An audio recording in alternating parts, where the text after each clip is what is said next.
Bonjour à toutes et bonjour à tous et bienvenue dans un nouvel épisode de Trop bonne, trop cool. Petit aparté dans l'épisode, je tiens à vous prévenir et à m'excuser, j'ai un son déplorable sur cet épisode, je ne sais pas pourquoi. Vous verrez, le son de l'invité est nickel, mais mon micro a décidé de saturer un max. J'ai l'impression d'être dans une manif en train de gueuler dans un mégaphone. Vraiment, veuillez m'excuser, mais je voulais quand même sortir l'épisode parce que franchement, vous allez voir, l'invité est génialissime.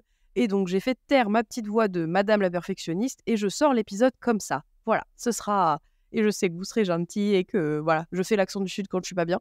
Bref, merci pour votre soutien, merci pour vos mots doux que vous m'envoyez après chaque épisode. Bonne écoute!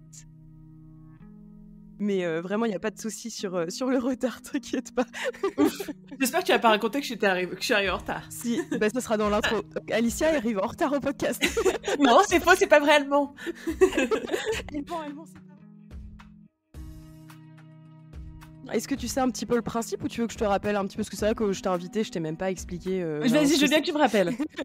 Du coup, Trop bonne, trop cool, c'est un podcast qu'on a créé à l'origine à deux, mais là je relance la saison 2 toute seule parce que l'autre Léa avait d'autres impératifs.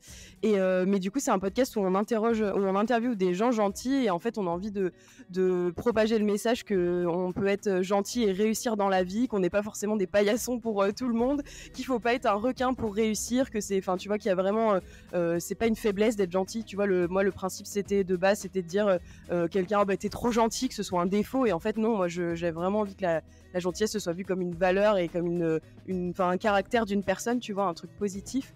Et du coup, voilà, j'interviewe plein de gentils différents qui me racontent un peu leur vie, comment ça a été d'être gentil quand t'étais enfant, adolescent, dans le travail, dans ton quotidien, dans ton couple. Enfin, tu vois, on aborde plein de sujets différents. Et en fait, il n'y a pas de limite. On discute avec chacun de ce qu'il a envie de discuter, plus pro, plus perso, plus confidence, moins confidence. Enfin, vraiment, c'est chaque invité qui drive un peu l'épisode. Moi, j'ai des questions un peu en tête que je pose pour ponctuer l'épisode, mais en général, c'est une discussion assez naturelle et sans prise de tête. J'adore. Tu sais que ton explication, elle m'a donné des frissons dans les joues tellement je trouve que ça trop cool. Je trouve ça vraiment trop cool. Parce que c'est vraiment un truc que j'aborde hyper souvent parce que c'est vrai que, après, c'est vrai que du coup, je vais me lancer des fleurs. Je vais te dire, en effet, je suis hyper gentille. C'est vrai que c'est bizarre d'assumer d'être gentil. Non, mais je suis d'accord avec toi. C'est vrai qu'il y a un côté un peu gênant, enfin, mais bon, c'est vrai que c'est un truc que j'aborde hyper souvent. Alors, on en rigole, on me taquine là-dessus aussi, mais c'est vrai, la gentillesse, c'est Lena Situation, là, la grande influenceuse qui dit le plus amène le plus, le positif amène le positif. Et c'est vrai que moi, c'est carrément un truc. C'est mon éducation a été basée là-dessus et ma vie a été basée là-dessus. Évidemment, on tombe toujours. Les péripéties font que parfois on tombe sur des gens qui rendent pas le positif derrière, mais c'est la vie. Du coup, on va parler de tout ça. Je pense que tu auras plein de choses à nous raconter en plus, donc c'est trop bien. Pareil, ça m'a mis des frissons quand t'as fait ta réponse, donc je me suis dit, c'est bon, j'ai invité une vraie gentille. C'est toujours le truc aussi je savais que t'étais assez naturelle et authentique sur les réseaux, donc j'avais peu de doutes. Mais tu vois, c'est hier, je dis à mon copain, oui, j'invite une fille que je suis sur TikTok et Instagram et je l'aime trop et tout. Il me fait, mais comment tu peux savoir si elle est vraiment gentille? Et là, tu sais, j'ai eu un doute en mode, mais si, je te jure, dans ses contenus, elle est vraiment sympa. Ouais, c'est vrai. Moi, je pense que ce qui m'aide à prouver ma gentillesse, vraiment, je vais me lancer des fonds plus longs. Les lives, ça m'aide beaucoup parce que c'est vrai que sur les réseaux sociaux, il y a un truc que j'adore, c'est que je montre que ma bonne partie de moi-même. Ça m'aide aussi, moi, j'adore pousser ce personnage que j'ai dans le cœur, le personnage plus, celui qui est toujours heureux, celui qui a envie d'être ami avec toute la planète, parce que c'est vraiment mon cas, mais je le pousse à fond, quoi, pour montrer, parce que sur les réseaux sociaux, moi, j'aime pas trop, personne n'aime avoir des mauvais esprits et des mauvaises idées, tout ça, mais du coup, je pousse à fond ça, et je sais que l'endroit, donc je fais des lives sur Twitch aussi, et là, c'est l'endroit où je deviens de plus en plus naturel, parce que les lives Twitch sont de plus en plus longs, donc on peut durer 3 heures, donc je peux mentir pendant une story, je peux mentir pendant 1 heure de live, mais 3 heures après, je redescends normalement, et je pense que c'est là où on me voit plus naturellement, mais j'essaie toujours de pousser cette meilleure part de moi, et j'adore, moi je trouve ça trop bien. J'ai l'impression, vraiment je suis hyper contente de ce que je partage sur les réseaux sociaux, c'est exactement la personne que j'ai envie d'être, la personne toujours de bonne humeur et joviale, quoi. Ouais, c'est trop bien, puis c'est une vraie thérapie, je pense, pour toi, en vrai. Tu Carrément. vois, ce truc-là. En plus, j'imagine que t'attires aussi le bon, comme on disait, au niveau communauté et tout, donc tu dois avoir des gens bienveillant, dans le même esprit que toi, j'imagine. Et donc, je pense que t'as pas trop de haters comparé à d'autres qui sont un peu plus. Enfin, tu vois. Ah ouais. Ah non, mais laisse tomber. En fait, mais la chance que j'ai, enfin, du moins, la chose que j'ai faite qui marche bien, c'est que mon contenu, il est hyper lisse. Aujourd'hui, quand on va sur mon contenu, donc moi, je fais des do-it-yourself, je fais de l'art, je fais des petits trucs créatifs, mais je parle pas de mes grandes idées. Pourtant, j'ai des valeurs. J'ai, par exemple, tout ce qui est, tout le débat féministe, je suis dedans, je le suis, mais je veux pas en parler sur les réseaux parce que, en fait, j'ai pas envie de mettre faire enfin, remuer les cœurs, quoi. Je suis pas là pour ça. Moi, j'ai envie qu'on soit là, chill, on est juste une bande de créatifs. Évidemment, si on s'intéresse un peu plus, on a compris mes valeurs, on sait un peu quelles sont mes idées et tout ça. Mais c'est pas du tout, même l'écologie. Enfin, j'essaie de faire un maximum d'efforts et tout ça là-dessus, mais je suis pas là à sortir des grandes morales et tout ça parce que je trouve il y en a plein qui font ça super bien, qui doivent s'en prendre plein la gueule d'ailleurs, les pauvres. Et je me dis, c'est vraiment pas mon rôle, moi, j'ai pas les épaules pour, en plus, porter les combats, j'ai pas du tout, moi, je suis là en backup pour pouvoir faire la guerre tous ensemble, mais je suis pas là au front pour me battre, je peux pas faire ça, j'ai pas les épaules. Ouais, je comprends vraiment. Et puis c'est chacun son rôle, chacun ses envies. Et enfin, c'est pas parce que tu deviens célèbre entre guillemets qu'il faut que tu portes tous les combats de tout le monde. Et tu Exactement. vois, toi, ton rôle, c'est d'être le petit rayon de soleil quand tu tombes sur tes TikTok et tu vois, avec tes waouh, waouh, waouh. Bah, tu vois, vraiment, c'est les petits trucs que j'aime trop quand je tombe sur tes vidéos. On sait que c'est toi. Et voilà, je trouve que c'est bien que chacun reste dans son rôle Ouais, et que tu restes nature et pas que tu te forces à te dire maintenant que j'ai une visibilité, il faut que je défendre telle exactement, ou telle cause. Enfin, tu vois, voilà, exactement, chacun son rôle. Et en effet, il y en a d'autres qui le font très bien. Et voilà, bah, carrément. écoute, je pense que là, je vais garder tout ça dans l'épisode parce que c'est trop intéressant, mais je vais lancer faire ma petite intro. C'est pas grave, Vas-y. ça sera un peu tout mélangé, mais c'est pas grave. En tout cas, c'est trop cool. On va avoir plein de trucs à se dire. Allez, je démarre du coup la petite intro. Bonjour à toutes et bonjour à tous et bienvenue dans un nouvel épisode de Trop Bonne, Trop Cool. Aujourd'hui, hyper excitée, hyper enchantée, j'ai déjà chaud dans ma polaire parce qu'aujourd'hui, je reçois Alicia. C'est une personne que je suis sur les réseaux sociaux que j'aime beaucoup. Je crois que je le dis à tous les épisodes, mais vraiment hyper fière qu'elle ait accepté mon invitation. Bonjour Alicia. Bonjour, je suis ravie d'être là, trop contente de discuter avec toi. Pareil, franchement, on vient déjà de faire. Enfin, ouais, l'épisode n'aura pas vraiment de tête. Il y a eu une pré-intro, mais je vais tout garder parce que c'est vraiment trop intéressant tout ce qu'on s'est dit jusque-là. Est-ce que tu peux te présenter, Alicia, pour les gens qui ne te connaissent pas encore? Alors moi, en quelques lignes, en grande ligne, je suis créatrice de contenu sur les réseaux sociaux et je suis peintre sur porcelaine. Donc ce sont mes deux facettes, mes deux métiers et mes deux activités qui règlent mes journées. Et sinon, à côté de ça, je suis maman d'un petit Marcel. Et que dire de plus? Bah écoutez, je pense que c'est complet ça. C'est trop chouette, c'est trop bien. Enfin, vraiment, t'es une personne que j'aime beaucoup suivre sur les réseaux parce que tu incarnes, je trouve, ce côté authenticité, gentillesse assumée. Enfin, en fait, je trouve que tu te prends pas la tête dans tes contenus et tu peux pas être autre chose que toi-même. Tu vois, tu peux pas faire semblant, je trouve, quand on tombe sur tes contenus, on sait que c'est toi et que c'est juste toi. Enfin, je sais pas comment expliquer, mais du coup, j'avais trop envie de te recevoir dans ce podcast parce que je pense que tu as plein de choses à raconter sur la gentillesse, sur comment ça a forgé ton caractère aujourd'hui, sur tout ton parcours et tout ça. Donc, on va aborder tout ça tranquillement pendant une petite heure. Avec plaisir. Vraiment, ce que tu dis, ça me met des frissons dans les joues, dans le dos, parce que c'est vraiment une revanche. En fait, une revanche un peu con. Hein. J'ai pas vécu une triste vie, mais j'ai vécu un petit épisode de harcèlement et du coup, je me suis toujours cachée.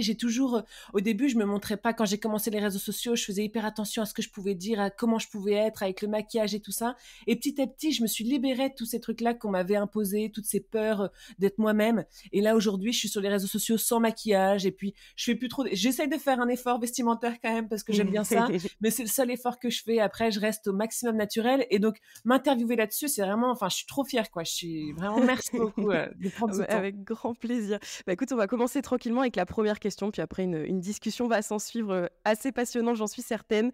Qu'est-ce que ça incarne pour toi la gentillesse? Comment tu le définirais et comment ça pop dans ton quotidien?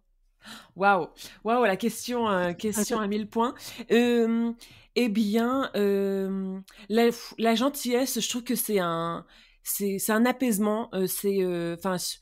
Attends, j'essaie de trouver mes mots parce que c'est vrai que c'est quelque chose que j'essaie de faire au mieux. Je suis loin d'être parfaite, mais j'essaie de faire le maximum pour pour donner du positif un maximum. On en parlait tout à l'heure, mais le positif amène le positif. Et du coup, c'est exactement là-dessus que mon éducation a été basée, que ma vie, que j'ai envie de baser ma vie, que j'ai envie de baser l'éducation de Marcel.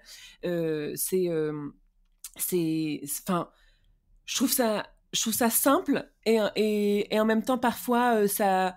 Attends, je sais même pas comment sortir mes mots. Cette question, elle est hyper intense. J'ai envie d'y répondre bien et je n'y arrive pas. Prends ton temps, on a tout notre temps. En fait, je suis super contente de partager que du positif et de la bienveillance et de la gentillesse sur mes réseaux sociaux parce que évidemment que je suis loin d'être parfaite et que derrière il y a tout le monde a une vie un peu rocambolesque.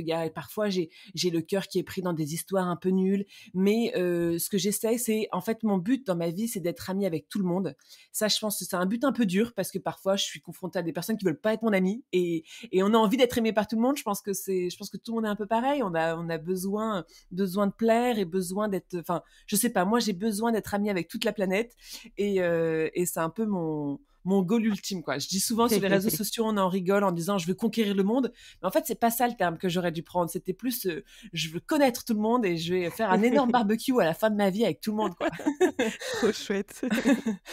Et comment, du coup, tu dirais que ça s'incarne dans ton quotidien? Est-ce que tu as des idées en tête de comment tu propages la gentillesse autour de toi, avec tes proches, avec ta communauté? Eh ben, j'essaie de faire de mon mieux. Je pense qu'un sourire, c'est déjà beaucoup.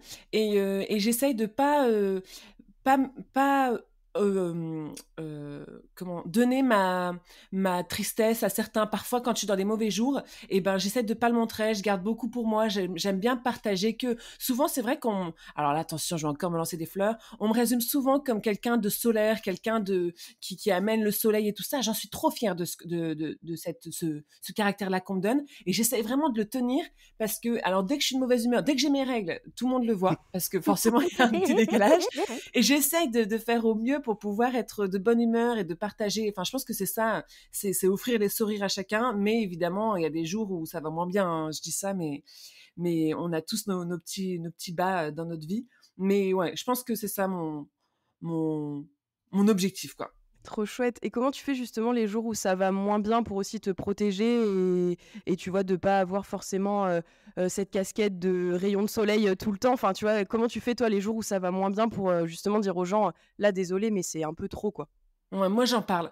J'en parle beaucoup. Je suis une grande bavarde. Ça, les gens qui me regardent en live sur Twitch le savent. Je m'arrête jamais de parler. Je sais même pas comment parfois je fais pour ne jamais m'arrêter une seconde de parler. Et je leur en parle beaucoup. J'ai tendance, d'ailleurs, c'est un peu le piège. J'ai tendance à croire que les gens ont envie d'écouter mes malheurs aussi, mais j'ai besoin d'extérioriser tout ça.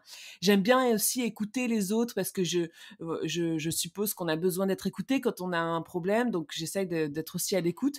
Mais moi, je sais que j'ai beaucoup besoin d'en parler. Heureusement, j'ai Guillaume, mon mari, qui m'accompagne et qui, lui, est une écoute extraordinaire. Du coup, c'est à lui que je parle de tout. Et moi, je garde rien parce que je sais que je suis une éponge. Je sais que ça peut aller très vite et dès que j'ai un truc qui commence à pourrir dans mon cœur, j'essaye de le sortir au plus vite. Et donc, c'est le pauvre Guillaume qui doit se taper toutes mes conversations. Mais bon, il m'a aimé et il m'aime pour ça aussi. Oui, c'est ça. Il t'a épousé en son Ouais. âme et conscience, il savait que tu étais comme ça. Ouais, le pauvre. Et puis j'imagine que toi, tu es aussi une oreille attentive. Enfin, tu vois, c'est comme on disait, c'est le plus attire le plus. Donc c'est donnant. Je pense que tu es autant une oreille attentive pour Guillaume qu'il l'est pour toi, tu vois. J'essaye de faire au mieux. Alors, Guillaume n'est pas des plus bavards. Moi, j'essaye de Ouais. faire au mieux, en effet, pour être une oreille attentive. Mais j'ai un gros défaut, c'est que j'aime pas trop être plainte. J'aime pas trop me morfondre dans mon malheur. Ça, c'est un truc que je fais jamais. C'est aussi l'éducation que j'ai reçue aussi. On est plutôt, tu tombes du cheval, bah tu remontes. Quand on veut, on peut. Enfin, toutes ces phrases-là, un peu, allez, fonceur. Eh bien, j'ai été éduquée là-dedans et je suis un peu comme ça. J'aime pas trop qu'on s'apitoie sur mon sort. J'aime pas qu'on s'apitoie sur le sort de n'importe qui. Et du coup, c'est un peu mon défaut parce que j'ai tendance à croire que les gens réagissent pareil que moi. Donc, quand quelqu'un va pas bien, eh ben, je vais essayer de lui donner des clés pour aller mieux. Je vais lui dire, allez, on s'en fout ça, allez, on se libère de tout ça. Et je prends un peu les malheurs des autres à la légère parce que je prends les miens aussi à la légère. Et je crois que c'est mon plus gros défaut, c'est que j'ai très peu d'empathie parce que j'aime pas quand on en a pour moi. Je préfère qu'on me dise, allez, Alicia, enfin, c'est clairement ma mère, ça. Ma mère, elle est, quand j'ai un problème, je l'appelle pour qu'elle me dise, Alicia, sors de ton lit, on y va, on fonce, quoi. Je sais que c'est ça qu'elle va me dire. Elle va jamais se morfondre avec moi. Elle va jamais me pousser dans la tristesse. Et je sais que ça peut être un défaut parce que parfois, même si ça fait du bien d'être boosté, parfois on a besoin de pleurer, quoi. C'est hyper important de soulager tout ça. Et ça, c'est un gros défaut. C'est que j'aime pas pleurer, j'aime pas les gens qui pleurent. C'est horrible à dire, mais non, mais je c'est comme comprends. ça. Puis puis j'imagine que si tu l'as pas vécu dans ton enfance, il y a un côté où ça te met mal à l'aise aussi de Oui, gérer, la complètement. tristesse des autres et tout ça. Ouais. Enfin, en vrai, c'est pas facile. Si toi, on n'a pas laissé de place à ta tristesse, depuis que tu es enfant, celle des autres, comment tu veux la recevoir, tu vois? Exactement. C'est hyper compliqué. Exactement, exactement. Ouais, c'est vraiment c'est vrai que c'est l'éducation que j'ai reçue, moi j'ai adoré cette éducation et on en parle régulièrement, de quand on veut on peut, de toujours foncer, de ne pas pleurer, enfin et finalement c'est vrai que ça nous a un peu forgé ce caractère-là de pas aimer, quand les gens pleurent ou de d'avoir peur, c'est vrai, de pas savoir réagir, quoi. Et comment tu le transmets ça à ton fils, du coup, à Marcel, par rapport à lui, ses chagrins et tout ça? Enfin, tu vois, comment tu lui projettes la suite? Alors j'essaie de faire au mieux, mais enfin, c'est incroyable comment l'éducation elle évolue super vite et aujourd'hui on est vachement accompagné, que ça soit par les réseaux sociaux, par des petits conseils, tout ça.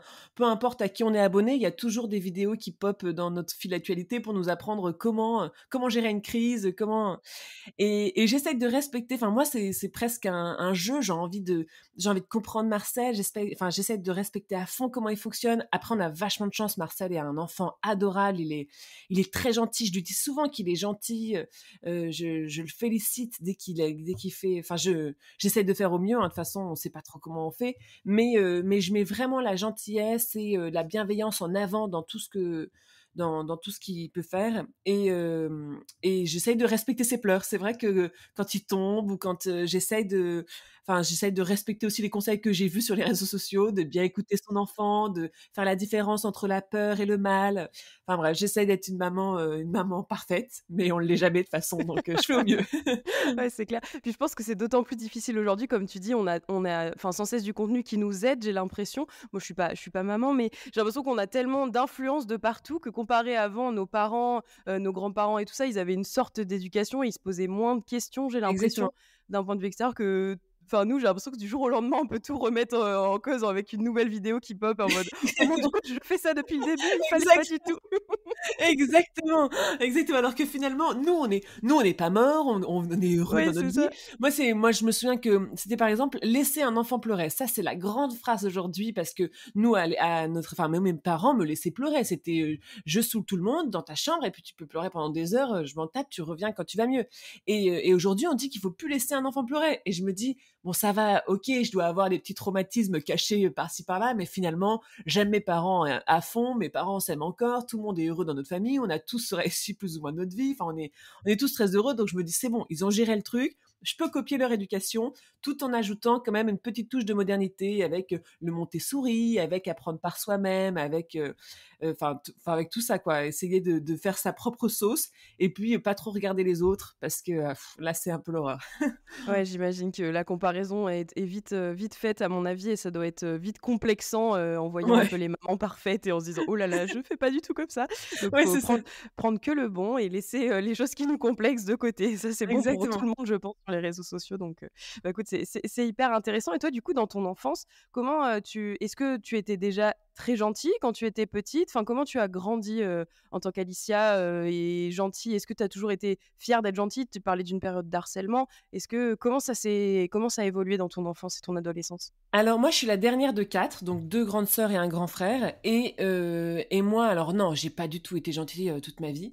J'ai un caractère un peu merdique. En fait, j'ai fait une adolescence assez dure et que je regrette encore. Je pense que enfin c'est je l'ai encore dans le cœur, parfois j'y pense et parce que c'est resté aussi au sein de ma famille. Je sens que j'ai toujours, je sais pas, j'ai l'impression d'être toujours cette adolescente quand je suis en famille. C'est trop bizarre la relation, enfin le personnage que je suis sur les réseaux sociaux et dans ma vie de famille et tout ça et celui que je suis avec ma famille, toujours un peu dans, je sais pas, c'est vraiment un mood un peu bizarre de je sais pas trop comment l'expliquer, mais j'ai grandi en restant un peu une adolescente dans ma famille et en fait, donc oui, donc pour, revenir à cette période de harcèlement, donc en fait, j'ai grandi, j'étais très heureuse, toutes mes écoles se sont très bien passées, ça a été top, j'ai eu des super copines, j'ai fait du scoutisme aussi, donc ça c'est grâce à ma mère qui m'a mis au scoutisme et je me suis fait du coup plusieurs groupes d'amis. Je trouve que c'est vraiment essentiel ça, parce que ça m'a sauvé la vie, vraiment clairement d'avoir un petit groupe au scout, un petit groupe à l'école, un petit groupe par-ci par-là pour pouvoir s'échapper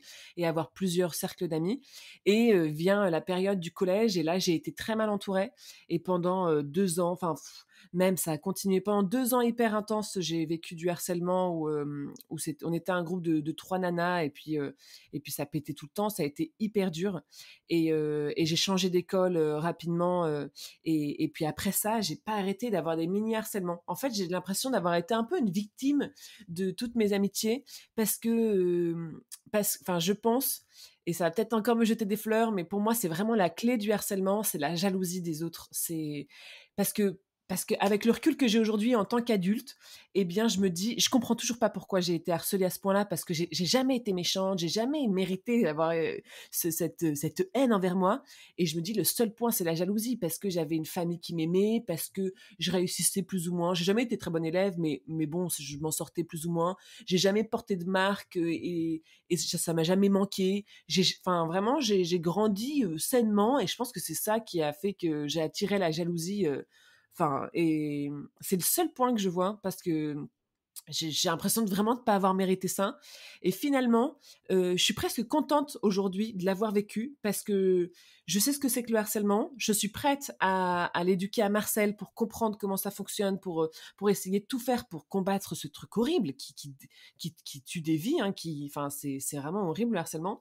Et je suis contente aussi de l'avoir vécu parce que du coup, je suis devenue une personne. Enfin, je savais laquelle je voulais pas être. Quoi. Je voulais pas être l'harceleuse.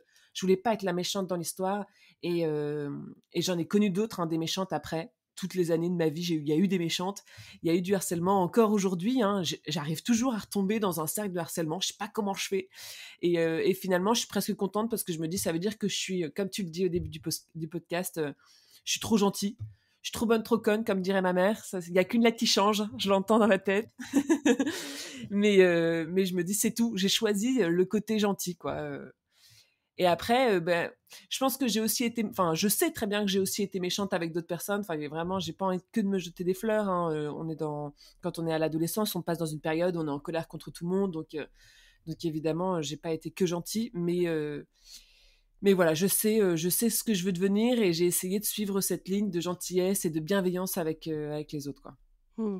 Et du coup, maintenant, est-ce que quand il y a des gens qui rentrent dans ton cercle proche et tu dis que à l'heure actuelle aussi, tu peux tomber sur des personnes un peu moins bienveillantes, sans parler de malveillance, mais c'est quoi tes alertes aujourd'hui, maintenant, où tu sais que cette relation-là, elle te convient pas et que tout de suite, il faut que tu t'échappes? Enfin, c'est quoi tes alertes? Alors, c'est horrible parce que je les vois venir, ces alertes-là, enfin, ces personnes-là. Mais je tombe quand même dans le panneau. Parce que les alertes, enfin, en fait, je le vois parce que souvent aujourd'hui avec les réseaux sociaux, avec ce que je peux vivre, c'est des gens qui s'attachent très fort à moi et qui ont une relation un peu malsaine parce que moi j'essaye de leur donner beaucoup et je pense que du coup je leur donne un peu trop ou alors ils pensent que je leur donne trop. Enfin, je sais pas. On fait une relation hyper intense parce que je suis comme ça. Moi en plus, je suis hyper intense dans les relations. J'adore les amitiés très fortes et tout ça. Et c'est un peu le piège que je leur tends sans le faire exprès, quoi. Et après, je les déçois forcément parce que j'ai une vie de famille, parce que j'ai une vie, parce que ce sont que les réseaux sociaux, entre guillemets, même si il y a des très belles relations qui se font sur les réseaux sociaux. Et du coup, je leur ai trop donné, je leur ai peut-être trop donné d'espoir, je sais pas. Et du coup, je les déçois à un moment.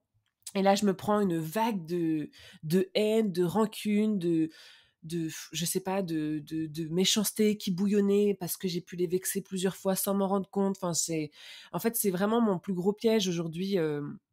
C'est de trop m'investir dans des relations réseaux sociaux et j'ai l'impression de piéger les gens sans m'en rendre compte et qu'après ils sont déçus et que je me prends après une claque parce que j'ai pas été à la hauteur et du coup à chaque fois c'est la même et à chaque fois je finis en pleurs et je parle à mes copines qui ont aussi des communautés, je leur dis qu'est-ce que j'ai fait de mal et elles me disent à chaque fois, elles disent mais pourquoi t'as mis tant de cœur dans cette relation, il fallait mettre et je dis je sais pas, j'arrive pas à mettre la distance. Je suis trop intense. Et est-ce que maintenant que tu as analysé tout ça, tu penses que ça se répétera infiniment ou un jour tu arriveras justement à prendre cette distance enfin, à plutôt avant de t'investir, de te dire non là, Alicia, c'est too much et de prendre un peu du recul? Alors, bah, ça s'est vérifié là parce qu'en quelques années, la boucle a repris à chaque fois, mais je fais quand même des évolutions parce que déjà, je mets moins mon cœur dedans, donc j'arrive plus à l'expliquer. Déjà, maintenant, je sais pourquoi je me prends des baffes en plein visage parce que avant, je m'investissais à fond dans une relation sur les réseaux sociaux avec donc des super copines, on s'entendait super bien, et puis pouf, je l'ai vexée pour une raison X ou Y, je sais pas, parce que je m'investissais plus assez, peut-être parce que la vie fait que, et du coup, je me prenais des énormes pavés de reproches et de plein de choses. Et donc, je comprenais pas. Aujourd'hui, je sais maintenant. Je les vois un peu venir. Je me dis, mince, là, il faut que je mette un peu d'eau sur le feu, là, que tranquille. La relation, il faut que je l'assainisse un peu parce que je sens que j'ai pris un peu trop. Et finalement, ça finit quand même pareil par exploser.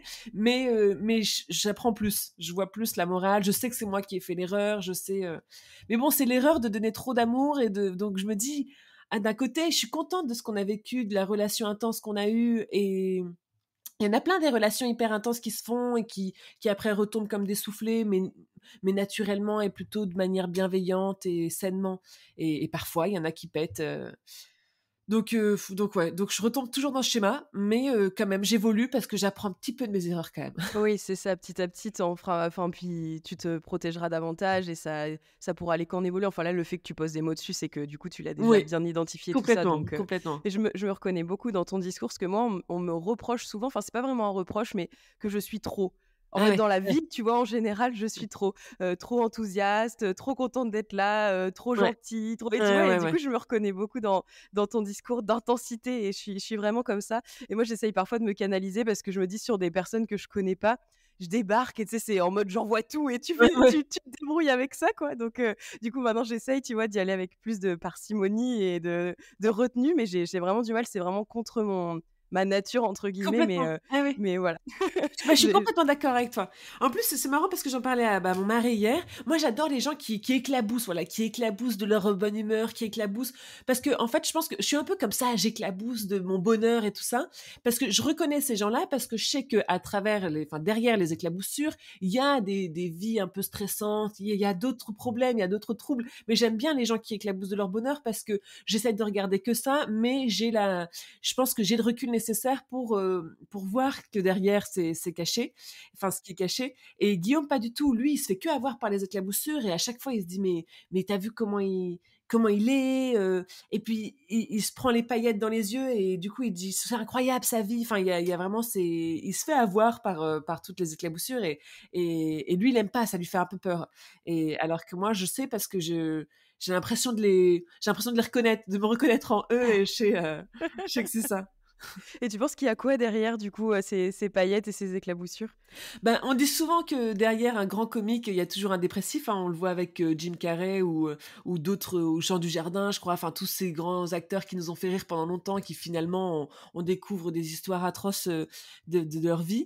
Et je pense que c'est ça. Moi, c'est un peu, alors à moindre échelle, hein, moi, je suis très heureuse dans ma vie. J'ai beaucoup de chance entre Guillaume, entre Marcel, entre ma vie, mon travail, tout est super. Donc, j'ai vraiment pas à me plaindre.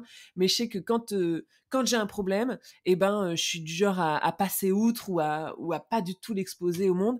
D'ailleurs, il y a une anecdote qui m'a marquée, c'est qu'un jour on était en cercle avec des copines et puis bon, il y avait 2-3 personnes qu'on connaissait pas, donc chacun fait le tour de son métier et je passe au mien. Donc moi, j'adore éclabousser de tout ce qui m'arrive. Je dis que mon métier est super passionnant, que j'adore ce que je fais et tout ça.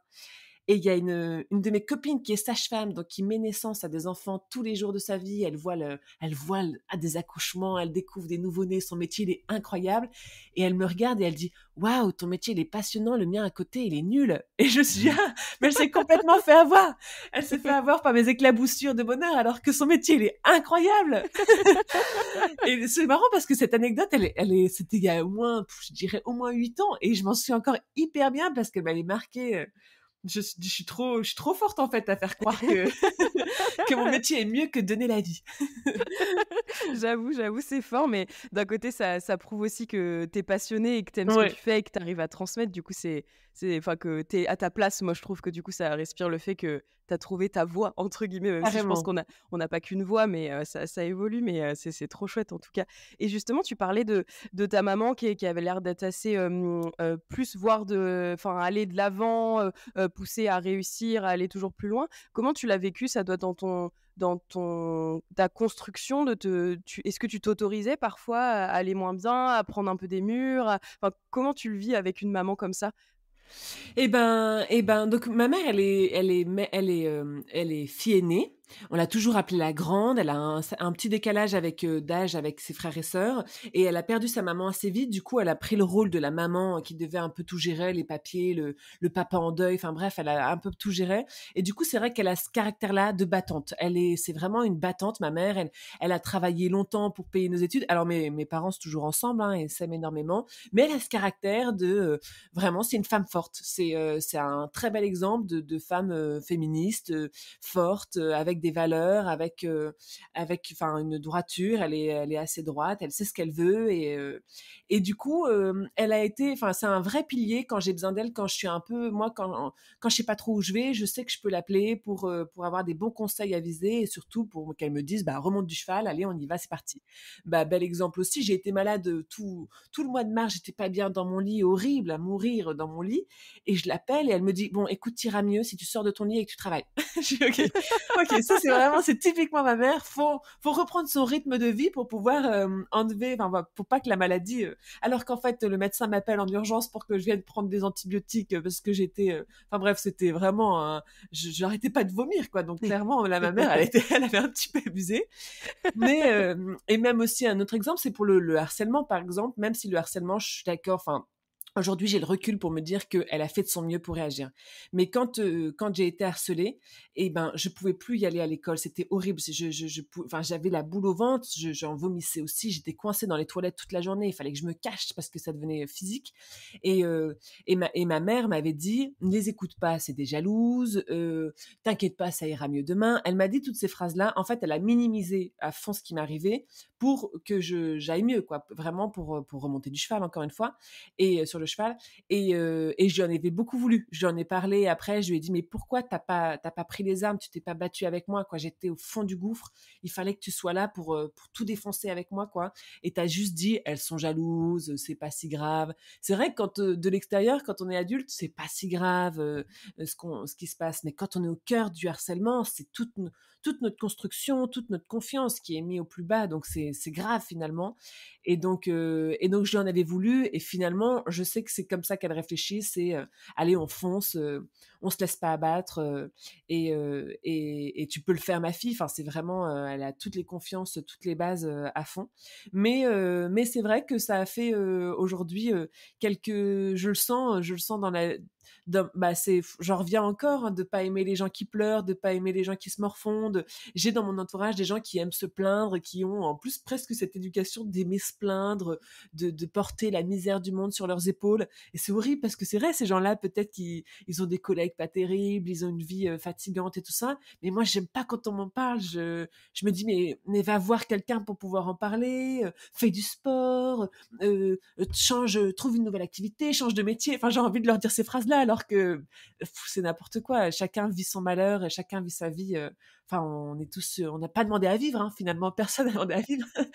Donc, ils se démerdent comme ils peuvent aussi. Mais dans ma famille, on est tous pareils, on a tous ce caractère-là de pas aimer les gens qui pleurent, de pas aimer la tristesse, quoi.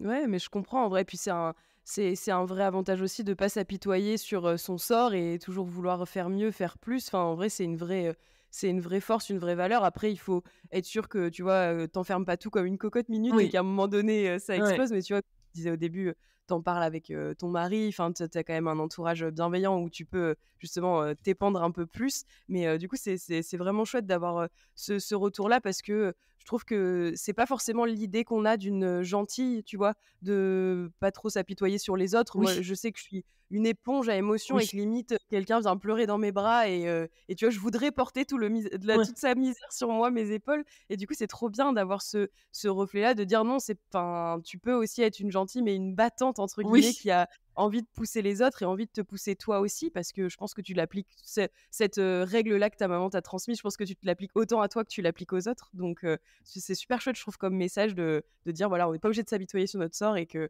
d'avancer et de toujours. Puis moi, j'ai toujours cette phrase de ça ira mieux demain. Moi, Ouais. j'ai appris, tu vois, à laisser passer les vagues. Au début, je voyais tout en noir, j'étais hyper drama queen en mode: «Oh là là, ça n'ira jamais» et en fait, maintenant, je laisse passer la vague. Je me dis: «Ça ira mieux demain, aujourd'hui, ça va pas et c'est OK que ça aille pas» et tu vois, je m'écoute un peu plus plutôt que de tout de suite être dans le drame et de dire que c'est «Mon Dieu, quel malheur m'arrive, aujourd'hui». Donc bref, mais oui, en tout cas, c'est hyper intéressant et hyper puissant, je trouve, que ce que tu partages. Ah bah, merci. Merci parce que c'est vrai que ce caractère-là, parfois j'en suis gênée, parce que j'ai toujours dit à mes copines d'ailleurs, je me suis toujours décrite comme ça. Je leur ai dit: «Si vous voulez pleurer, c'est pas moi que vous appelez, mais par contre, l'étape d'après, je suis là. L'étape, faut changer les idées, faut réouvrir, le monde faut vous montrer que la vie est belle et qu'elle continue. Je suis carrément là. Je suis chaud pour vous faire changer les idées. Je suis là pour vous montrer que qu'on peut le faire, que vous pouvez y arriver» et je leur ai toujours dit que j'avais pas les mots pour consoler. Finalement, en grandissant, on finit quand même par réussir à se mettre dans la peau de l'autre. Plus on connaît les gens, plus on sait. Enfin, j'ai été accompagnée. J'ai une super copine qui est psychologue avec qui on en parlait beaucoup, qui me racontait un peu les clés de comment consoler quelqu'un. Enfin, surtout l'écoute en fait. Finalement, il y a principalement que ça. Et donc, j'essaye de faire des efforts là-dessus et apprendre à accueillir la tristesse de l'autre et la respecter et pas dire non, non, non, attends. Mais je sais que j'ai souvent ce truc-là de dire non, arrêtez de vous plaindre là, et on y va, on arrête d'avoir mal. Enfin, c'est vraiment, j'essaie de faire des efforts. Je sais que c'est mon plus gros défaut, ça, d'avoir très peu d'empathie et de très peu de patience sur le malheur des autres, quoi. C'est vraiment un gros défaut en plus. C'est horrible de le dire comme ça, mais c'est vrai que c'est comme ça que je suis. Ouais, mais voilà et puis moi je trouve que l'important c'est que tu communiques sur ça parce que si les autres ils savent pas comment tu fonctionnes au début Ouais. ça doit être un peu brut en mode: «Oh punaise, pourquoi elle me dit que j'ai pas le droit de pleurer?» Tu sais? C'est un Ouais, ouais, peu ouais, il y a ouais. alors que maintenant si ton entourage sait que tu fonctionnes comme ça, d'un côté ils savent que bon, bah, Alicia c'est la case comme tu disais d'après ou Ouais. quand on a besoin de boost, mais par contre quand on est au fond du trou, on ira voir quelqu'un d'autre parce que, on sait qu'Alicia elle va pas être très bienveillante sur ce côté. Carrément, carrément. D'ailleurs, c'est ce que souvent maintenant je m'excuse en live quand je suis en live sur Twitch parce que, bah, enfin, c'est encore plus différent en live sur Twitch parce que, les viewers, on les voit pas. Souvent, c'est des pseudos. Alors parfois, j'en retrouve sur Instagram, donc je sais un peu à quoi ils ressemblent, je sais un peu leur vie, on discute et tout ça, donc je fais un lien un peu plus intense avec eux. Mais il y a plein de gens, c'est que des pseudos et je m'excuse souvent en début de live en disant: «Je suis désolée quand je vous vexe» parce que j'aime bien taquiner les gens pour les pousser à me rentrer dedans. En fait, j'aime bien quand on me rentre dedans, donc j'aime bien rentrer dans les gens aussi. Et je m'excuse régulièrement parce que très souvent je vexe des gens sans me rendre compte. Enfin, et je reçois après des pavés presque après chaque live, je reçois des messages qui me disent j'ai pas compris pourquoi tu m'as dit ça et je suis là ah non mais excuse-moi c'était juste pour faire rire. En fait, c'est parce que je suis con, j'ai envie de faire rire et du coup je taquine un peu parce que j'ai de la chance, je suis quand même très peu rancunière et j'aime bien la taquinerie, j'aime bien quand on taquine, alors que c'était pas du tout le cas d'ailleurs il y a quelques années en arrière. J'étais très susceptible, j'avais très peu de confiance en moi, donc le moindre truc pouvait me détruire et ça me mettait en colère en fait. J'étais très vite, en plus je rougis très vite, donc physiquement quand quand on me taquinait, pouf, on me faisait rougir, donc je me sentais hyper faible, donc j'étais en colère, je fuyais. Et là, enfin, grâce aux réseaux sociaux, je pense que c'est ça qui m'a forgé un peu ce caractère. Et aujourd'hui, j'adore qu'on me taquine, j'aime bien qu'on vienne me chercher. J'ai moins peur de ça, j'ai moins peur de mes réactions parce que j'en joue, parce que je sais rire de moi. Alors, attention, hein, il y a toujours quand même, à la moindre échelle, il y a des moments où ça va trop loin et ça me vexe trop, mais c'est vrai que je suis contente. D'ailleurs, je le réalise en t'en parlant, que je suis devenue moins susceptible. Mes copines de primaire, elles me diraient non, mais Alicia, t'es la plus susceptible que je connaisse. Et là, aujourd'hui, je pense vraiment que j'ai changé. Bah, c'est bien, c'est chouette de s'en rendre compte et du coup, tu penses que c'est vraiment les réseaux sociaux, le fait de te mettre plus en avant, que tu as réussi à prendre plus confiance en toi? Je pense que c'est aussi devenir maman. Principalement, devenir maman. Devenir maman, je me suis dit, c'est bon, là, j'en ai plus rien à taper des gens, des gens. Alors que finalement, pas du tout, parce que le harcèlement marche encore aujourd'hui. On arrivera toujours à me détruire si on veut le faire, quoi. Mais devenir maman m'a quand même débloqué un truc de me dire, j'ai quelqu'un d'autre qui croit en moi comme si j'étais une déesse et qui a besoin de moi et sans qui, enfin, aujourd'hui, Marcel, sans moi, il est rien. Bon, heureusement, il y a Guillaume, mais je veux dire, je suis quand même un élément, un clé, un pilier de sa vie. donc je dois tenir droit et je dois avancer. Donc ça m'a mis une confiance en moi où je me suis dit vas-y, c'est bon quoi. Je suis devenue pas je me sens pas encore adulte. Je pense je sais pas à quel moment on se dit c'est bon, je suis adulte, mais là pour le moment je me sens pas encore adulte, mais je me sens plus responsable, plus forte, plus. Enfin, j'ai l'impression que ouais, ouais, je suis plus forte, c'est ça le terme. Et ça, j'en suis fière. Mais aussi les réseaux sociaux, c'est vrai que le jour où j'ai arrêté de me maquiller sur les réseaux sociaux, le jour où j'ai eu des compliments pour ce que je faisais alors que je faisais la con, et là je me suis dit ok, ça enfin c'est vraiment super. Hein. La communauté que j'ai aujourd'hui, elle sait pas à quel point elle est hyper importante pour mon cœur.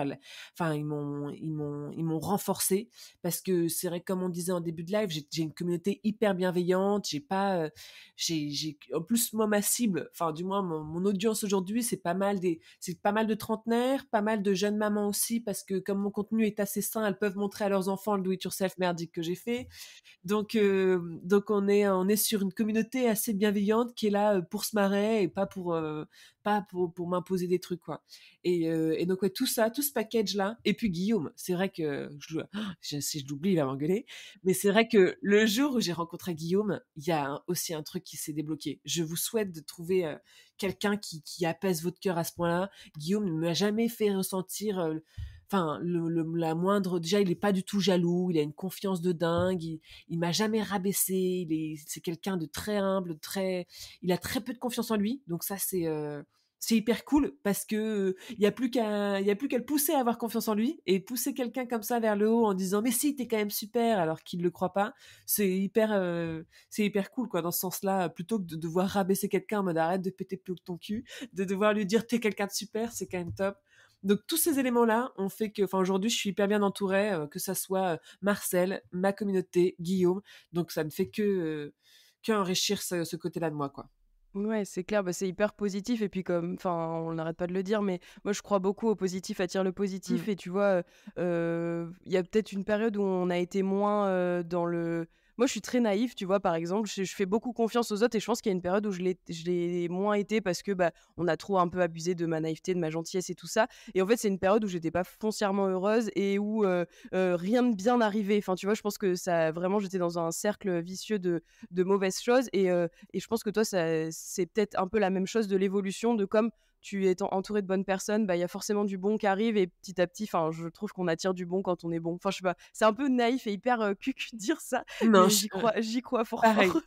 Pareil. Mais après, je trouve qu'il y a quand même des gens un peu malveillants qui sont là aussi pour gratter un petit peu de bonheur. Moi, ça me dérange pas plus que ça parce que aujourd'hui, je sais que les gens qui sont malveillants, c'est des gens qui sont malheureux. Enfin, et j'ai tendance aussi à vouloir je sais pas, à vouloir tendre la main au premier venu, quoi, et à dire, allez, comme je disais, quoi, on a personne à demander à vivre, on peut se démerder, on peut y arriver tous ensemble, et si quelqu'un a besoin d'aide, soyons là, quoi. Mais il y a toujours des gens qui sont là, enfin, tapis dans l'ombre un peu, et qui viennent juste gratter un peu de bonheur, et dès qu'ils peuvent, ils vont faire un croche-patte, enfin, trop bizarre. Après, c'est juste des gens malheureux. Je suis bien désolée pour eux. Et je comprends. C'est vrai que j'ai ce défaut-là aussi comme on parlait d'éclaboussure, quoi, d'éclabousser du bonheur comme ça. Enfin, qui je suis pour me permettre de montrer mon bonheur au monde. Qui je suis. Enfin, pourquoi vous m'écoutez là sur ce podcast? Qui c'est cette fille qui nous raconte qu'elle est heureuse? Enfin, je comprends qu'après il y a des gens. Je ne peux qu'attirer je suis désolée, je ne peux qu'attirer la jalousie avec la vie que je mène. Je suis une connasse en fait et elle est bien trop heureuse elle. Ouais, c'est ça et puis il y a un côté, bah, je pense que c'est très français ça d'être, jaloux du Ouais, bonheur des autres et j'ai l'impression que dans les autres pays, c'est un peu moins enfin, tu vois, le succès, la réussite, notamment, aux États-Unis avec le rêve américain, je trouve qu'on met plus en avant ceux qui réussissent et on les idolâtre plus qu'on les carrément. jalouse et Ouais. du coup, en France, je sais pas pourquoi il faut toujours s'excuser, Oui. de réussir, Oui. d'être heureux, et je sais pas pourquoi on a ça. Oui. Ah oui, je comprends totalement. Faut être humble dans sa réussite. Alors moi, bah, sur Twitch, on en rigole beaucoup. Ils se moquent beaucoup de moi et j'adore quand on se moque là-dessus. C'est qu'ils disent toujours que je pète plus mon cul et tout ça parce que c'est vrai que j'adore avoir ces grandes phrases de ma vie, elle est super. Je suis hyper heureuse moi dans ma vie. Enfin bref, on en rigole beaucoup sur Twitch parce que très souvent, peut-être même à chaque live, on finit par avoir une phrase. Enfin, je finis par avoir une phrase comme ça en disant que ma vie elle est super. Et je comprends que, enfin, et à chaque fois, ils me refont descendre et je me dis, c'est vrai que c'est marrant de me refaire descendre alors que je fais juste de dire que ma vie elle est super quoi. Ouais, puis c'est très factuel, tu vois? Tu as le droit de Ouais, penser que ta vie, elle est mais oui, super et puis, enfin, je sais pas s'il y a un côté où tant mieux. Enfin, moi, je me réjouis plus du bonheur des autres que, tu vois, de me dire: «Ah ben non, j'espère qu'il va lui arriver un mais oui, malheur». mais oui. Mais oui. Après, il y a des gens, j'espère ne pas être comme ça, mais il y a des gens qui savent pas célébrer leur bonheur. Ils ont, je sais pas, enfin, je vais donner un exemple tout bête, mais un bon exemple. C'est mon père et ma sœur ont participé à Pékin Express il y a 2 ans et ils ont gagné. Et ma sœur, elle m'a donné une grande leçon de vie parce que elle a gagné Pékin Express, donc c'était un événement familial, évidemment qu'ils ont été sur un piédestal pendant 1 an. On a parlé de Pékin Express et même encore aujourd'hui, c'est insupportable. Mais ils ont, je sais pas, mon père et ma sœur, ils ont eu je sais pas comment ils ont fait ça, mais cette bienveillance à partager leur réussite avec tout le monde. Il y avait jamais, j'ai vu dans le regard de ma sœur ou de mon père, mais ça, c'est différent. Mon père, parce que c'est un adulte, du coup, enfin, c'est un vieux, du coup, c'est différent. Mais ma sœur, j'ai jamais senti qu'elle pétait plus que son cul. J'ai vraiment, je sais pas, elle a transpiré son bonheur avec tout le monde et elle m'a donné envie de faire pareil. Je me suis dit, mais comment? Et j'ai pas compris sa recette de comment elle faisait pour avoir juste la bienveillance et la nature à partager sa victoire avec tout le monde sans que personne la jalouse parce qu'elle a fait ça très très humblement. Je sais pas comment. Enfin, ma sœur est comme ça, mais je trouvais que c'était une belle leçon. Et c'est ce que j'essaye de faire avec ma vie qui est super. J'ai pas trop envie de l'exposer en exposant tout ce que je peux avoir. J'ai juste envie de montrer les coulisses pour montrer, je sais pas, ma recette du bonheur ou bien juste comment je fais pour être heureuse, mais sans trop donner la morale. Et c'est difficile d'avoir cet équilibre-là en essayant de partager son bonheur sans trop écraser les autres avec son bonheur, quoi. Ouais, c'est ça et puis sans être condescendante de, Ouais, «C'est moi qui ai la clé du truc et tu dois faire exactement. comme moi pour être heureux». Mais en vrai, je pense que c'est vraiment pas facile de d'oser et d'être, enfin, juste dans le partage et de dire aux gens: «Vous prenez ce que vous avez envie de prendre». En fait, tu peux pas savoir comment les gens, ils vont le recevoir Ouais. de l'autre côté et toi, je trouve que tu as un truc, ça pour le coup, on se ressemble beaucoup aussi, tu utilises beaucoup l'humour pour minimiser des choses que tu penses vraiment. Oui, Tu vois, genre à le fond. côté ma vie, elle est super, mais du coup, il y a toujours une petite phrase derrière qui va contrebalancer avec, beaucoup d'autodérision, beaucoup d'humour et moi, c'est ma vraie carapace à moi, ça aussi de, je peux avoir une réussite, un truc où j'explose de bonheur, mais tu vois, j'aurai toujours le petit pic à la fin Ouais, où je me rabaisse moi-même exactement, et je exactement. trouve que tu fonctionnes vraiment comme ça aussi. Complètement, complètement. Bah, je pense que c'est pour ça que je suis devenue moins susceptible parce que j'ai permis aux autres de pouvoir me piquer et d'en rire parce que je me suis dit, sinon, oui, qui vais-je devenir si je commence à être trop heureuse et que personne me rabaisse à ma juste valeur. Mais c'est vrai que je fonctionne exactement comme ça. Et sur les réseaux sociaux, c'est pas mal parce que c'est hyper facile de se moquer de soi-même, comme c'est facile de se mettre en valeur. Hein, sur les réseaux sociaux, on le voit tout le temps hein, avec des personnes qui arrivent à tricher ou à se mettre en valeur et à mentir sur leur propre vie, et ben c'est aussi facile de pouvoir se moquer de soi-même, de pouvoir, enfin, et je pense que ouais, en effet, je joue beaucoup là-dessus et j'adore, j'adore. Ouais, mais ça marche bien, ça te rend accessible et tu vois, Ouais, ça te rend humaine en mode, enfin moi la phrase que j'aime trop dire, c'est des fois je dis des trucs et puis dans ma tête je me dis: «Mais pour qui je me prends?» Genre exactement, mais qui exactement, suis-je pour dire ça? Genre mais pour qui se prend? exactement.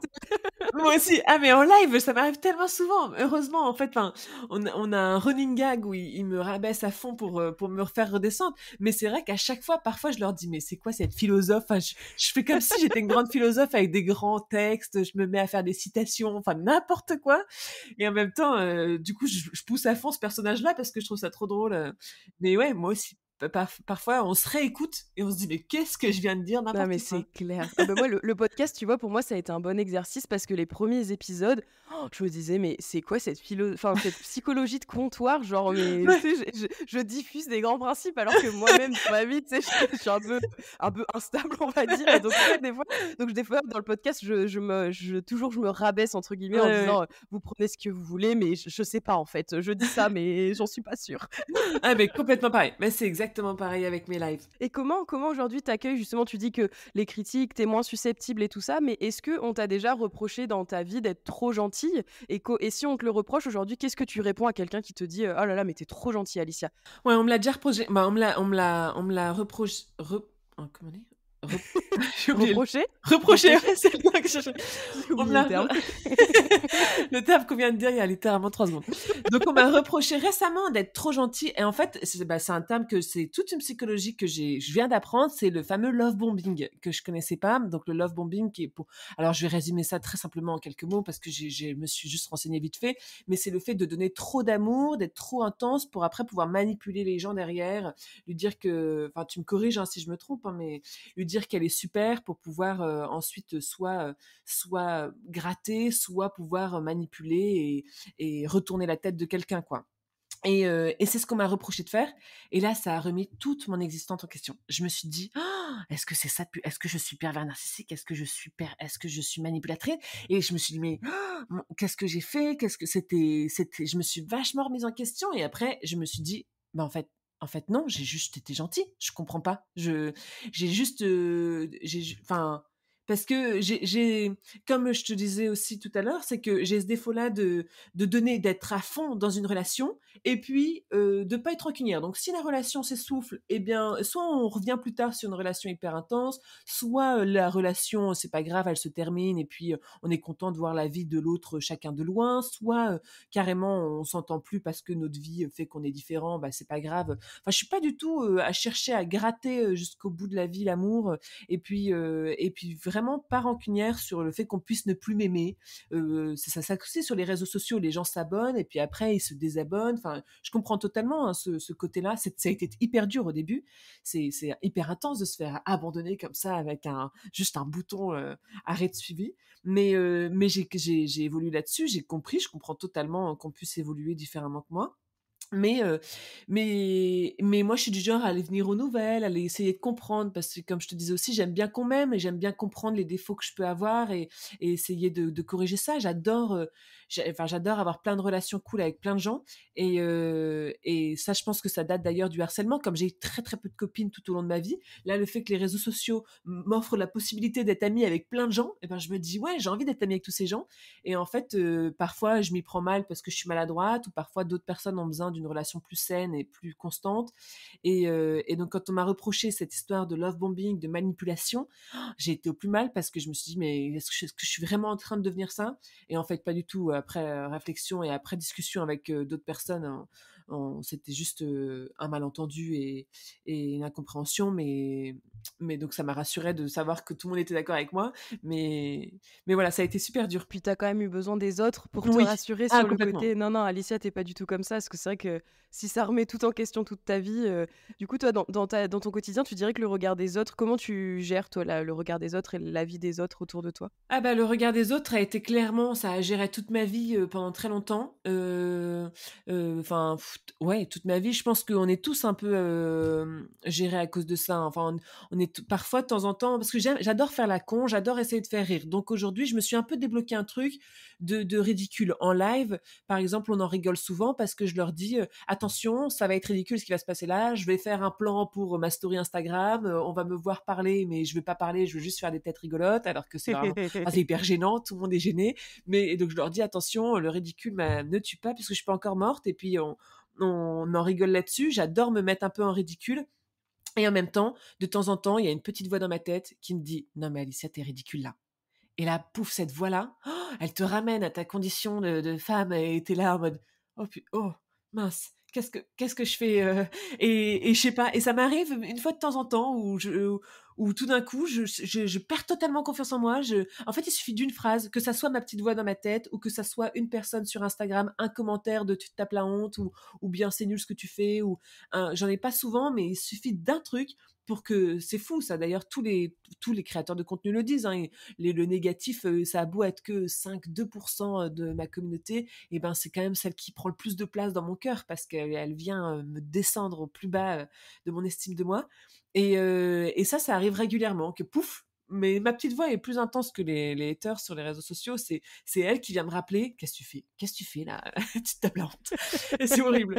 Et alors petit à petit, j'ai réussi. Avant, c'était elle qui gérait ma vie d'ailleurs, le «tu te tapes la honte». En plus, j'ai eu de l'acné, donc tout ça, j'ai été harcelée, j'ai eu de l'acné, j'étais pas une meuf à marque, enfin qui portait des marques sur ses vêtements, donc j'ai eu tous ces petits trucs-là de non confiance en moi physiquement. Je suis hyper grande, je fais 1,80 m, donc c'est vrai que quand je suis blonde, donc, et je suis blanche comme un cul, donc dès que j'arrive quelque part, je suis vachement visible, quoi. Je suis phosphorescente. Alors l'été, c'est encore pire, tout le monde est bronzé, et là, il y a un fantôme qui fait 1,80 m qui arrive. Donc tout de suite, physiquement, déjà, mon corps m'a pas aidé à me camoufler. Donc j'ai toujours été un peu gérée par le regard des autres. Et aujourd'hui, sur les réseaux sociaux, alors dire que je suis totalement libre, c'est faux, parce que parfois il y a des stories où on voit, je fais un peu attention au plan quand même. Il y a des choses que vous verrez jamais. Par exemple, bah, j'aime pas mes hanches, donc je coupe toujours, on voit que ma tête. Et puis parfois il y a mon double menton, donc bah évidemment je vais changer de plan. Ou parfois, enfin, ça m'arrive rarement quand même. J'ai la chance que ça m'arrive rarement de gérer tous ces petits détails-là, parce que je me maquille pas, parce que j'ai plus de boutons, donc c'est bon. Maintenant, ce genre de trucs, je m'en tape.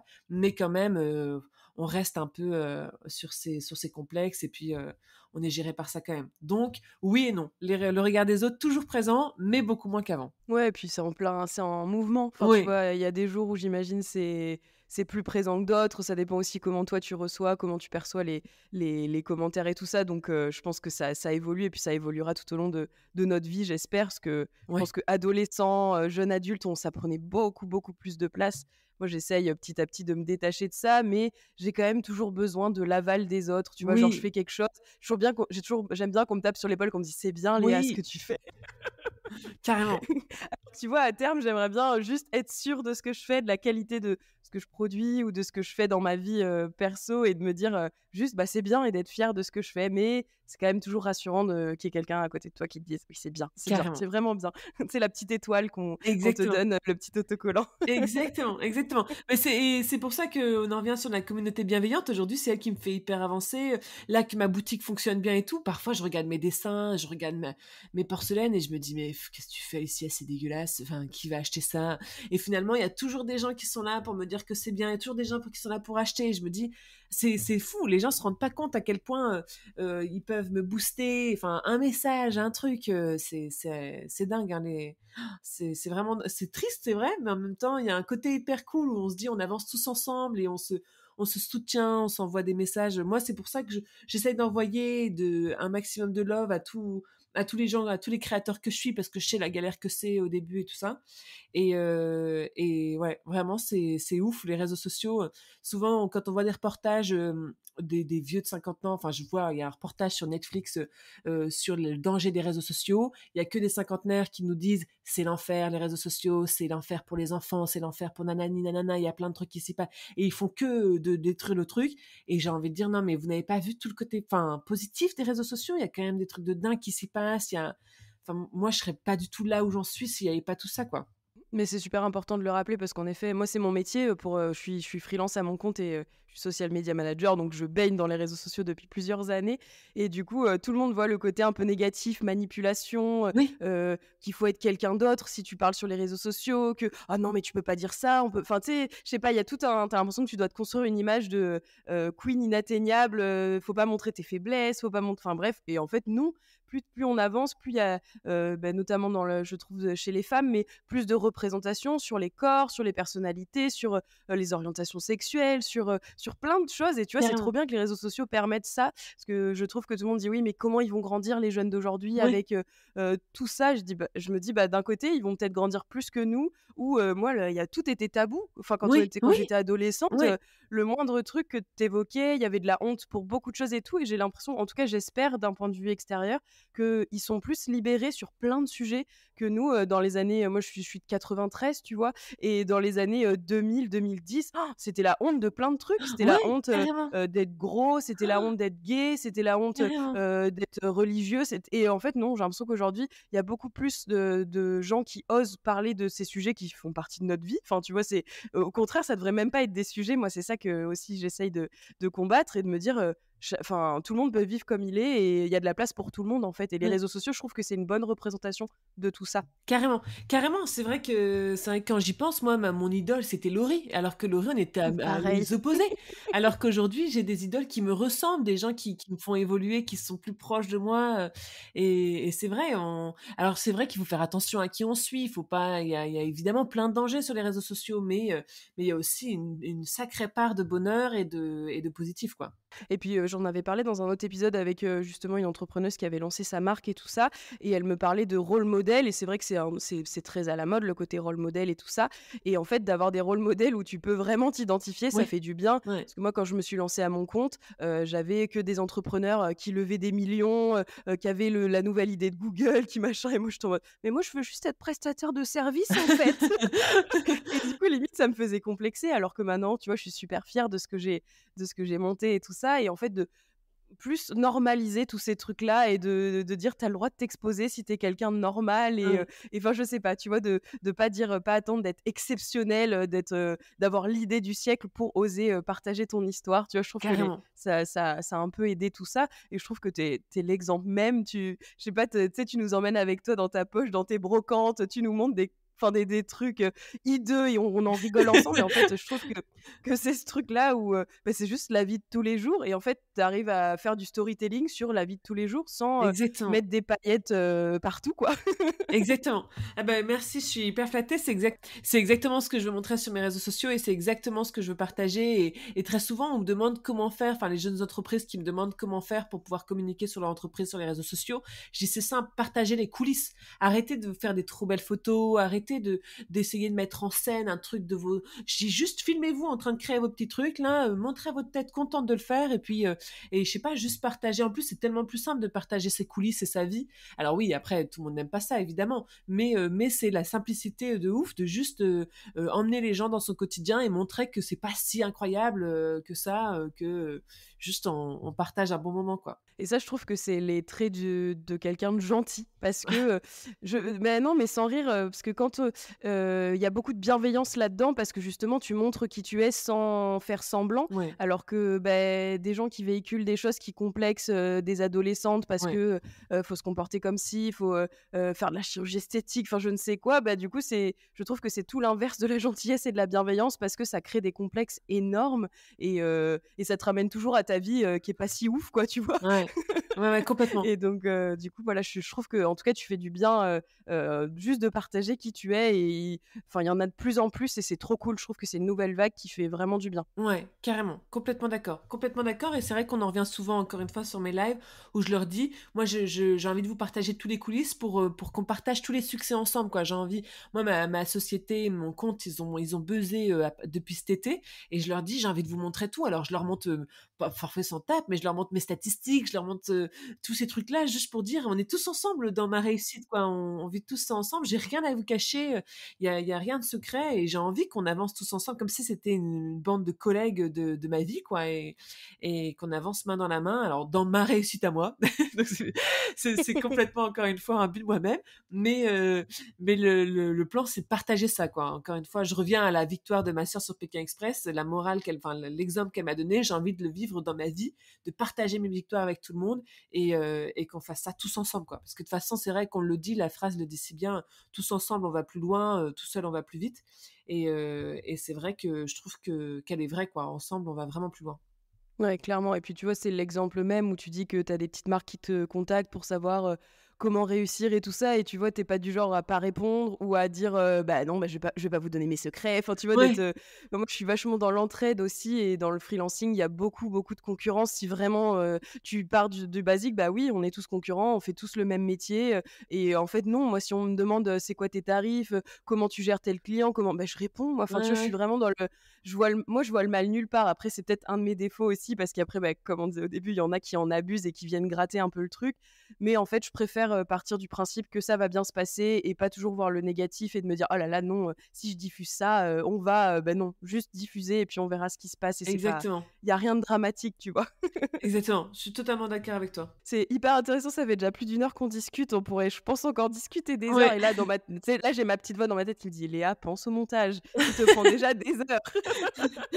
Mais là ça va, je pense qu'il y aura pas trop de montage, je vais tout garder. En général, je garde tout, hein, pour être transparente avec les auditeurs, mais voilà, j'enlève mes parce que, je passe mon temps à dire quand les gens parlent, Ah mais oui. parce que je me trouve bête, tu sais, la personne a un monologue et tu sais, de pas interagir, je me sens un Mais peu, oui! Mais je suis totalement d'accord avec toi et je me retiens depuis tout à l'heure de pas faire oui, oui, oui. Alors je sais qu'à un moment, j'étais tellement d'accord avec toi que j'ai fait oui, oui, oui à chaque phrase. Donc désolée pour ton montage. non, non, t'inquiète. Et sinon, je sais que parfois je suis là, parce que même chose, j'ai envie de dire oui, je suis complètement d'accord avec toi. Mais il faudrait que j'ai une pancarte, oui, marquée je suis d'accord. Ah oui, j'avoue, ça serait une trop bonne idée que d'avoir des pancartes et comme ça on n'a pas de ou de mouvement, ah j'avoue.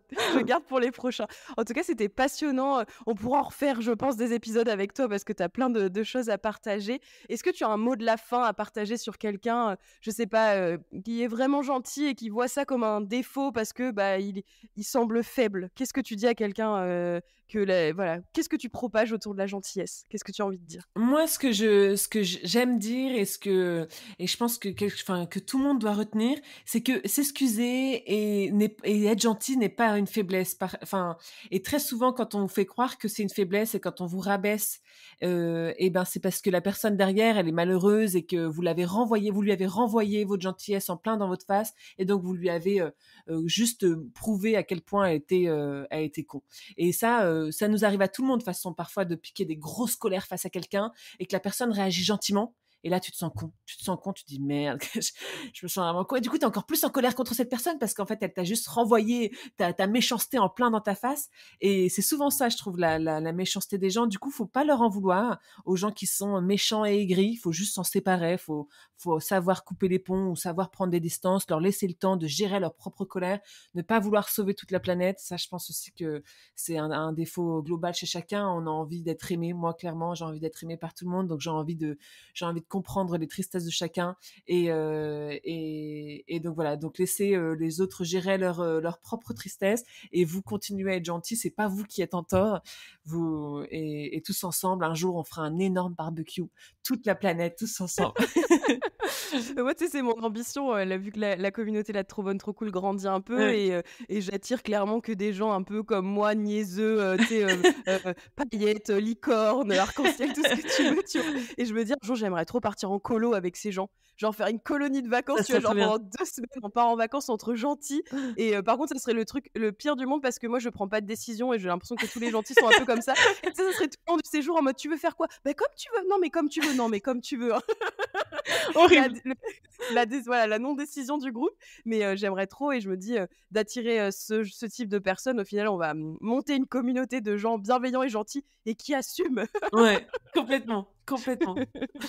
Et beh, justement, est-ce que tu as un gentil ou une gentille que tu aimerais entendre, au micro de Trop Bonne Trop Cool? Est-ce que tu as quelqu'un qui te vient? Mais alors il y en a plein qui pop up dans ma tête. Attends, parce qu'il faudrait que Tu peux en dire plusieurs. Vas-y, dis tout déjà, ce je que tu pense veux. celle qui pop up à fond dans ma tête parce qu'elle a été hyper gentille avec moi et elle a été mon mentor pendant super longtemps et je ne sais comment elle a pris la patience de penser à moi et tout. C'est Fanifique, OK. que je te filerai, qui est sur Twitch, qui est sur tous les réseaux sociaux et qui partage que du feel good. Elle est pleine de créativité, donc du coup, elle fait plein d'idées, mais que dans la bienveillance et dans l'humour et dans la gentillesse. Donc je suis sûre que ça plairait à tes auditeurs et tes auditrices. Et puis après, bah, moi, je vais m'arrêter sur elle. Comme ça fait un OK, highlight très sur elle. bien. Avec grand plaisir. Bah, Fanny, tu es la bienvenue, chez les gentils, donc avec grand, grand plaisir. Merci beaucoup Alicia, j'ai passé un moment, incroyable franchement, ça m'a trop motivée. Pour moi, c'est un peu égoïste le podcast parce que tu sais, je cale ça dans ma journée et je sais qu'après je vais être reboostée, tu sais, c'est genre ma charge à moi de reboostage, donc merci beaucoup pour ton partage, ton honnêteté, ta gentillesse, ton ensoleillement. Bah, merci à toi énormément. Je te dis, t'as pas arrêté de me faire des frissons. Nous, dans notre éducation, dans notre famille, on a un grand titre qui est la crise de bonheur. C'est comme ça que j'ai appelé ma boutique d'ailleurs. Et la crise de bonheur, c'est un sentiment qu'on a, c'est mon père qui a mis ce mot dessus, la crise de bonheur. C'est un sentiment donc de pur bonheur où t'as les joues qui frissonnent, t'as le dos avec plein de frissons, t'es juste heureux de vivre. Parfois, ça vient parce que tu vis un moment extraordinaire et parfois, ça vient juste tout seul. T'es là posé chez toi et t'es là, je suis contente d'être ici et de vivre. Et tu m'as créé, je peux te dire, une belle crise de bonheur pendant ce podcast. Je suis vraiment trop contente d'avoir partagé ce moment avec toi. Ce sera le titre de l'épisode parce que j'aime trop la crise de bonheur, j'aime trop, je trouve que le nom est parfait et merci en tout cas pour ton partage. J'espère que les auditeurs auditrices ont passé un aussi bon moment que nous. J'ai hâte que l'épisode sorte et qu'on puisse le diffuser au monde entier. Merci beaucoup Alicia et puis je te souhaite une bonne journée. Je vous donne rendez-vous dans 2 semaines pour un nouvel épisode de Trop Bonne Trop Cool. N'hésitez pas à soutenir ce podcast homemade en mettant des étoiles sur les plateformes d'écoute, ça soutient beaucoup et ça me donne envie de continuer. Merci pour votre soutien, vraiment les gentils sont là bien présents. Je vous fais des bisous et je vous dis à très vite. À bientôt Alicia. À bientôt.